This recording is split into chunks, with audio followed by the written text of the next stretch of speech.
Hi guys, நம்ம last வீடியோவில் Sharjah fish and vegetable market போன vlog பார்த்துருப்பீங்க. நம்ம இந்தியன் ஆட்டுக்கால் தான் வாங்கியிருந்தோம். அங்கேயே கட் பண்ணி நமக்கு எல்லாமே ஃபுல்லாக க்ளீன் பண்ணி கொடுத்துட்டாங்க. வீட்டுக்கு அதில் மஞ்சத்தூள் உப்பு மட்டும் போட்டு நல்லா வாஷ் பண்ணி எடுத்துக்கிட்டோம். நம்ம இன்றைக்கி ஆட்டுக்கால் வச்சு பாயா செய்ய போகிறோம். நம்ம மொத்தம் 12 கால் வாங்கியிருக்கோம். அதுக்கு தேவையான பொருட்கள் எல்லாமே உங்களுக்கு டிஸ்கிரிப்ஷனில் கொடுத்துருக்கோம். நம்ம இப்போ எப்படி செய்கிறதுன்னு பார்க்கலாம் வாங்க. ஃபஸ்ட்டு ஆட்டுக்காலை வேக வச்சு எடுத்துக்க போகிறோம். அதுக்கு குக்கரில் வாஷ் பண்ணி வச்சுருக்க ஆட்டுக்கால் எல்லாம் போட்டுட்டு அது கூட ஒரு கைப்பிடி கொத்தமல்லி தலை, ஒரு மீடியம் சைஸ் தக்காளி, ஒரு பெரிய வெங்காயம், இது எல்லாமே பொடி பொடியாக நறுக்கி அது கூட சேர்த்துக்கோங்க. இப்போ இது கூட 1 டீஸ்பூன் மஞ்சள் தூள், தேவையான அளவுக்கு உப்பு சேர்த்துட்டு அந்த ஆட்டுக்கால் மூழ்கிற அளவுக்கு நம்ம தண்ணி ஊற்றி நல்லா மிக்ஸ் பண்ணிவிட்டு ஒரு 10 விசில் வர வரைக்கும் நம்ம வேக வச்சு எடுத்துக்கலாம். இப்போ அது வேக வைக்கிற டைமில் நெக்ஸ்ட் நம்ம மசாலா அரைக்கிறதுக்கானது பார்க்கலாம்.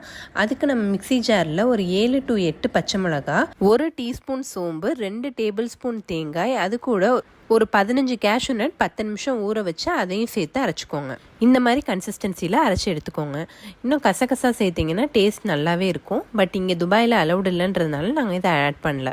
இப்போ தாளிக்கிறதுக்கு ஒரு கடாயில் 3 டேபிள் ஸ்பூன் கடலெண்ணெய் ஊற்றி அது நல்லா காஞ்ச அப்புறமா 2 பட்டை, 2 ஏலக்காய், 3 கிராம்பு, 1 டீஸ்பூன் இடித்து வச்சு சோம்பு சேர்த்துக்கோங்க. இது கூட ஒரு பெரிய வெங்காயம் பொடியாக நறுக்கி சேர்த்துக்கோங்க.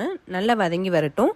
வதங்கி வந்த அப்புறமா ஒரு தக்காளி நல்லா பொடியாக நறுக்குனதை எடுத்து அதையும் சேர்த்துக்கோங்க. தக்காளி நல்லா வதங்கின அப்புறமா 1 டீஸ்பூன் இஞ்சி பூண்டு விழுது சேர்த்துக்கோங்க.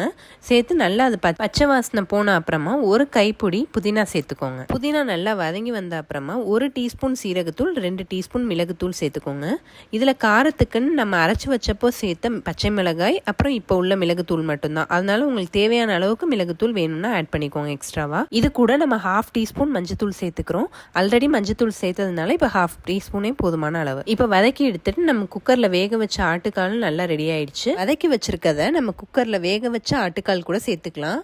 அந்த தண்ணியே எடுத்து நம்ம மிக்ஸ் பண்ணி இப்போ குக்கருக்கே நம்ம எல்லாத்தையும் ஷிஃப்ட் பண்ணிக்கலாம். அரைச்சி வச்சிருக்க தேங்காயையும் மிக்ஸ் பண்ணிக்கோங்க. இப்போ தேவையான அளவுக்கு எந்த கன்சிஸ்டன்சியில் வேணுமோ அதுக்கேற்ற அளவுக்கு நீங்கள் தண்ணியும் ஊற்றிக்கோங்க. அதுக்கேற்ற மாதிரி உப்பும் செக் பண்ணிட்டு தேவையான அளவு உப்பு போட்டுக்கோங்க. இப்போ நம்ம அரைச்ச தேங்காய், வதக்கி வச்ச மசாலா எல்லாமே ஆட்டுக்கால் கூட சேர்றதுக்காக 2 விசில் விட்டு நல்லா மறுபடியும் குக்கரில் வேக வச்சு எடுத்துக்க போகிறோம். இப்போ ஆல்மோஸ்ட் ரெடி ஆயிடுச்சு. ஒரு கைப்பிடி அளவுக்கு கொத்தமல்லி தலை போட்டு எடுத்தாச்சுன்னா நம்ம பாய் வீட்டு ஆட்டுக்கால் பாயா ரெடி. இது நம்ம idiyappam, appam, most of the tiffin varieties கூட வச்சு சாப்பிட்டிங்கன்னா அருமையாக இருக்கும்.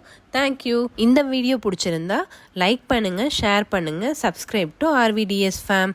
தேங்க்யூ. பை பாய்.